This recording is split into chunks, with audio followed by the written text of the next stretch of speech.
हाय नमस्तुभ्यम। हम सबको पता है कि आज है धनतेरस का बहुत ही पावन सा दिन और दोबारा से आप सभी को धनतेरस की बहुत बहुत शुभकामनाएं। माता लक्ष्मी का वास आप सभी के घर पे हमेशा बना रहे। आपको एक बात पता है कि धनतेरस का नाम धनतेरस इसीलिए है क्योंकि आज के दिन हम सभी को 13 दीपक, धन प्लस तेरस यानी कि धन वाले दिन अगर तेरस मतलब 13, आप 13 दीपक प्रज्वलित करते हो तो इससे माता लक्ष्मी का जो आगमन होता है वो हम सभी के घरों में हमेशा बना रहता है। लेकिन सबसे बड़ा सवाल ये आता है कि भैया ये धनतेरस के जो 13 दीपक पूज्य गुरु जी ने बताए हैं, यह 13 दीपक हमें कहाँ कहाँ लगाने हैं, इसकी बातें बता दो। और सबसे बड़ी बात आती है कि धनतेरस के दिन टाइमिंग का बहुत बड़ा रोल होता है। और हाँ, एक बात और बता दूं, हर वर्ष धनतेरस के दिन ही प्रदोष होता है, इस चीज़ का भी विशेष ध्यान दीजिएगा। अब बारी आती है कि इस दीपक को हमें कहाँ कहाँ लगाना है, शुभ मुहूर्त क्या है दीपक को जलाने का। सबसे पहले टाइमिंग की बातें कर लेते हैं, उसके बाद मैं आपको बताऊंगा ये जो 13 दीप आपको प्रज्वलित करने हैं ये कहाँ कहाँ पर करने हैं। ठीक, देखो सबसे पहले आपको टाइमिंग की बात ध्यान में चाहिए। अभी भी मैंने बताया कि धनतेरस के दिन ही क्या होता है, प्रदोष होता है, ठीक है ना। और प्रदोष के दिन, प्रदोष काल में भोले शंकर माता सती के साथ कहाँ पर निकलते हैं, भ्रमण के लिए निकलते हैं। और उनके भ्रमण के दौरान जिस भी घरों में दीप प्रज्वलित किया हुआ मिलता है, भोले शंकर माता सती के साथ उस घर में वास करते हैं। और जहाँ पर भोले बाबा माँ सती हैं वहाँ कभी धन संपदा की कमी नहीं हो सकती। ठीक, तो टाइमिंग समझ में आया। प्रदोष, अब प्रदोष काल के समय से स्टार्ट करना है दीप को लगाने का। तो आप एक बात ध्यान रखना, जिस टाइम पे सूर्य देवता अस्त होंगे उसके 30 मिनट पहले का समय और उसके 30 मिनट के बाद का जो समय होगा वही होता है प्रदोष काल का परफेक्ट टाइम। तो उसी समय पर आपको इस दीप को प्रज्वलित करना होगा, ठीक है ना।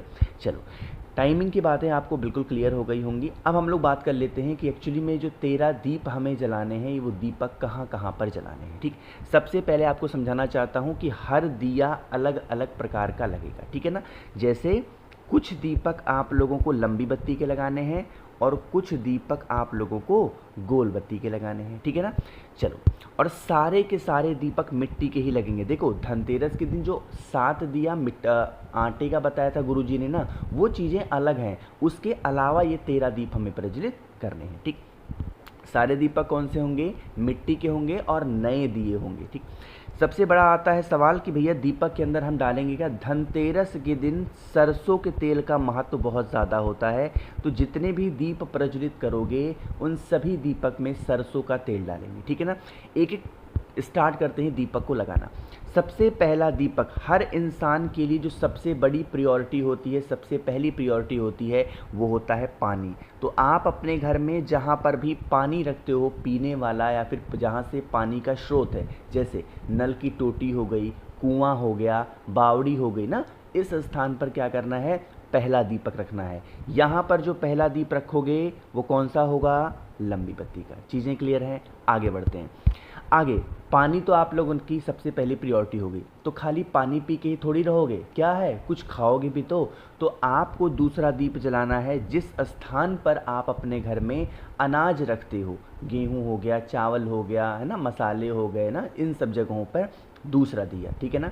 इस बात का विशेष ध्यान दीजिएगा। और यहाँ पर भी जो दूसरा दिया लगाओगे वो कौन सा होगा, लंबी बत्ती का ही दिया यहाँ पर भी लगाना है। ठीक, तीसरा स्थान, अब यहाँ पर बहुत सारी फ़ोटोज़ में दिखाता तो बहुत लंबी होती, अब यहाँ पर एक एक चीज़ बता देते हैं। पहला आप लोगों ने नल पे लगाया, दूसरा आप लोगों ने अनाज के पास लगा दिया, ठीक है ना। जो तीसरा दीप आप लोगों को प्रज्वलित करना है, जिस अलमारी में आपने अपने घर में तिजोरी में पैसे रखते हो उसी तिजोरी के पास में। फॉर एग्ज़ाम्पल, जैसे कुछ लोगों की हैबिट होती है, मान लो कि ये तिजोरी है, ठीक है ना। अब क्या करते हैं, दीपक मैं कह दूं कि भैया यहाँ पे दीपक रखना है तिजोरी के पास, तो तिजोरी के अंदर रख देंगे या तिजोरी के ऊपर रख देंगे, ये तरीका गलत है। यहाँ पर कभी दीप नहीं रखना चाहिए। दीपक हमेशा, मान लो ये आपकी अलमारी है, थोड़ी सी दूरी पे रख दो दीपक, चीज़ें क्लियर हैं क्या? तो इस प्रकार से आप लोगों को अपनी जो तीसरा दीप प्रज्वलित करना है वो कहाँ पर, अपने घर की अलमारी पर जहाँ पैसे रुपए रखते हो। चौथा दीप जो प्रज्वलित करना है वो प्रज्वलित करना है, अगर आप भोले शंकर के भक्त हो तो आपके घर में बेल का पेड़ ज़रूर होगा, तो आप लोगों को जो चौथा दीप प्रज्वलित करना है वो बेल पेड़ के नीचे करना होगा, ठीक है ना। पांचवा दिया जो आपके घर का मेन डोर होता है, एक होता है लोहे का दरवाज़ा, लोहे के दरवाजे के पास में तो आप रखोगे ही रखोगे एक दिया, साथ ही साथ जो आपके लोहे वाले दरवाजे से अंदर एंट्री लेते हो एक लकड़ी का दरवाज़ा होता है, उस लकड़ी वाले दरवाजे पर भी क्या करना है, एक दीपक वहाँ पर भी लगाना है। 6 दीपक बात हो गई है।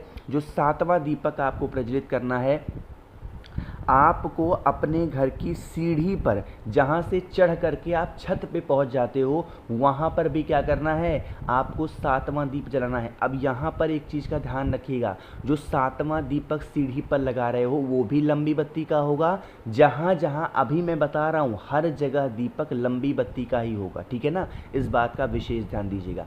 7वां दीपक अपने घर की सीढ़ी पे, जिनके घर पे सीढ़ी नहीं है वो अपने घर पे ऐसा लगे कि यहाँ से हम छत पे पहुँच सकते हैं उस स्थान पर रख सकते हो, ठीक है ना। 7 दीपक आपने लगा दिए।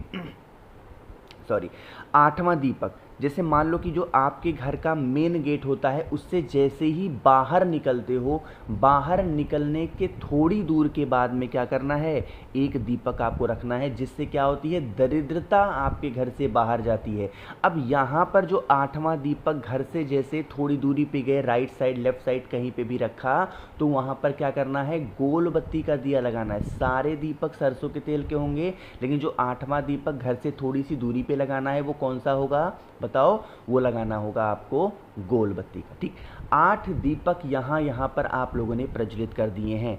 अब जो 9वां दीपक, 10वां दीपक, 11वां दीपक और 12वां दीपक, ये जो 4 दीपक और बचे हैं, ये 4 दीपक आपको अपने घर की छत के 4 कोनों में रखना है। कितने कोनों में, घर के छत के 4 कोनों में रखना है, और हर जगह पे लंबी बत्ती का ही दिया लगेगा। इस चीज़ का विशेष ध्यान दीजिएगा। रिपीट कर रहा हूँ, जहाँ जहाँ पर भी दीप लगा रहे हो उन स्थान पर घर के छत पर दीप लगाना, और वहाँ पर लंबी बत्ती का। तो 9, 10, 11, 12, एक दीपक और बच गया है। एक दीपक लगाओगे जिस घर के अंदर आप रहते हो वहाँ माता लक्ष्मी की पूजन भी तो करते होगे, या जहाँ पर भी पूजा पाठ करते हो, तो 13वां दीपक जिस स्थान पर आप पूजा कर रहे हो उस पूजा वाले स्थान पे आपको क्या करना है, 13वां दीपक प्रज्वलित करना है। तो ये वो 13 दीपक लगाने वाले स्थान हैं जो हम सभी को हर वर्ष प्रत्येक धनतेरस पे लगाना चाहिए,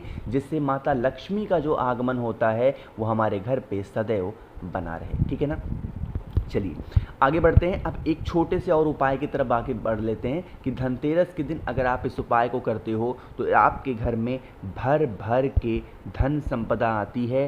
कभी भी माता लक्ष्मी उस घर से, उस परिवार से रूठती नहीं है। कैसे करना है, कहाँ पे करना है, सारी बातें करेंगे।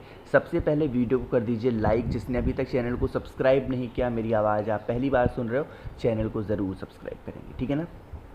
अच्छा हाँ, अभी देखो मैंने बताया जो 13 दीपक, ऐसा नहीं है कि धनतेरस पर सिर्फ और सिर्फ 13 दीपक ही लगाते हैं, नहीं।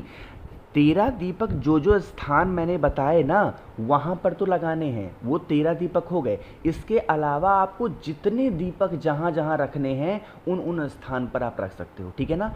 इस बात का भी ध्यान रखें, वरना कह दो भैया आपने तो 13 ही कहा था, हमने 13 जलाया। नहीं, 13 दीपक जहाँ जहाँ मैंने बताया वहाँ वहाँ तो जलाओगे ही जलाओगे। बाकी आपकी जितनी इच्छा हो घर के चौखट पे सारे रख दो, है ना, हर जगहों पे रख सकते हो, बट ये 13 दीपक ज़रूर जलाओ, ठीक। अब बारी आती है इस उपाय को समझने की। इस उपाय के लिए हम सभी को 7 चावल के दाने लेने हैं जो कहीं से खंडित ना हो, टूटे हुए ना हो। इस उपाय को हम सभी को, महादेव का एक नाम है जो कि मैंने हज़ारों बार आपको बताया है, और वो नाम है कुंदकेश्वर महादेव। इन्हीं महादेव के नाम से हम सभी को इस उपाय को करना। चावल के 7 दाने लेंगे सॉरी, और आप लोगों को 3 कमल गट्टा लेना है। यानी टोटल कितनी चीज़ें होनी चाहिए, अरे सॉरी 3 नहीं 6, ठीक है ना। 7 चावल का दाना और 6 कमल गट्टा, टोटल आज के दिन कितनी चीज़ें होनी चाहिए, 13। तो यानी 7 हो गया चावल और 6 हो गया कमलगट्टा, टोटल 13। अब इन 13 चीज़ों को लेकर के कहाँ पे जाओगे? भोले शंकर के शिवलिंग के पास में जाना। आप महादेव के शिवलिंग के ऊपर से 7 बार घुमाना। कितनी बार? 7 बार घुमाना कुंदकेश्वर महादेव के नाम से, और उन्हीं के शिवलिंग पे चढ़ा देना। ठीक, चावल को भी और कमलगट्टे को भी। अगले दिन जब धनतेरस खत्म हो जाएगा तो आप ये उपाय कहीं बाहर नहीं करना, अपने घर के अंदर करना। जब धनतेरस खत्म हो जाएगा उसके बाद में अगले दिन सुबह एकदम अच्छे से फ्रेश होके नहा करके फिर आप उसमें से कोई भी एक कमलगट्टा उठा के अपने घर की अलमारी तिजोरी में रख देते हो तो साल भर भंडार आपके घर में भरा ज़रूर रहता है। तो भाई कोशिश की आप सभी को सब कुछ अच्छा विस्तार से बताने की। कुछ चीज़ें समझ में ना आई हो तो नीचे कमेंट सेक्शन में पूछिएगा, मैं पूरी कोशिश करूँगा रिप्लाई करने की। मेरे जितने भी भाई बहन आवाज़ आज पहली बार सुन रहे हो, चैनल को ज़रूर सब्सक्राइब करेंगे। श्री शिवाय, नमस्तुभ्यं।